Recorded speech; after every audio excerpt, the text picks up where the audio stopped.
We've all seen those people where they have a random piece of jewelry, maybe right in the middle of their forehead or on their cheek, maybe on their wrist or even on their chest.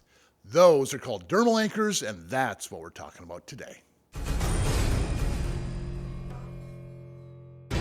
This story goes back to the early 2000s when I was at a big piercing conference and Pat Pruitt, the owner of Custom Steel Body Jewelry, was standing around a bunch of bigwigs and he held out his hand saying, "This is going to be the next new thing." And when I looked down into his hand, I saw a pile of dermal anchors. I didn't know what it was at the time, but a year later, these things took the world by storm.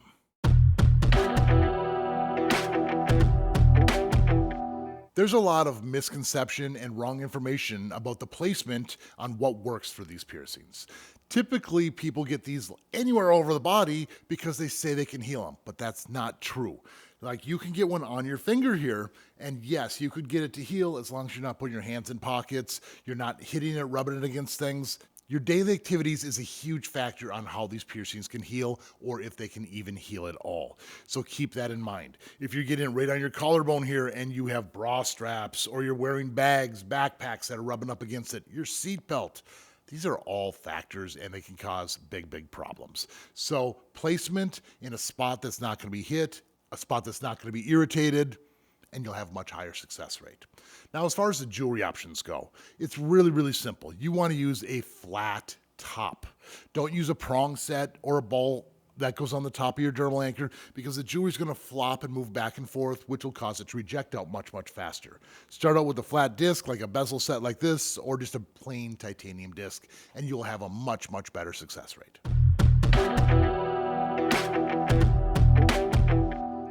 The healing of this piercing isn't that bad as long as you're not hitting it on things. Typically, the piercing is going to be healed up in several months, probably 3 to 6 months, so continue to clean it, continue getting the crusties out from underneath that gem. That is probably the biggest problem people have. When you have that disc sitting up against your skin, crusties will build up, slowly pushing it out, causing it to reject out faster. So what I suggest doing is cleaning it, taking like a paper towel or a piece of gauze, rolling it to a nice tight point and getting underneath there to wipe those crusties out of there after it is soaked and those crusties are nice and soft. That's probably the biggest problem people have, just hitting it on things. So stop touching it.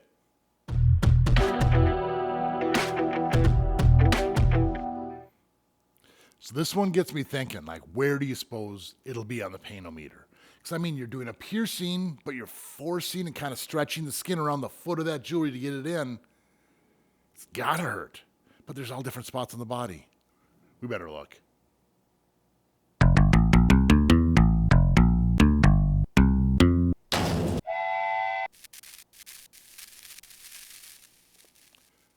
Well, that one was confusing. It couldn't decide.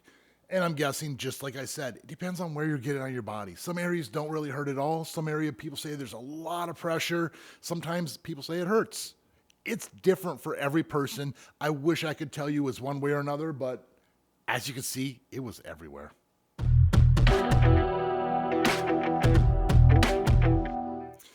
I do have some strong opinions on this piercing. First of all, I'm not a huge fan for many reasons. Number one, these always reject out. Sometimes it's as little as 3 or 6 months. I have seen them last up to 10 years, but I haven't seen anything beyond that point. I could be wrong, but that's just what I've seen. Now, another thing I don't care about this is it's really tough to change the tops on these. Some people change them in and out without issue, but it's really easy to irritate it. And if it gets irritated, that could be the reason it rejects out. So the more you change these tops in and out, the more of a chance of it coming all the way out. And one of the last reasons why I'm not a huge fan of this is they don't always just remove very easily.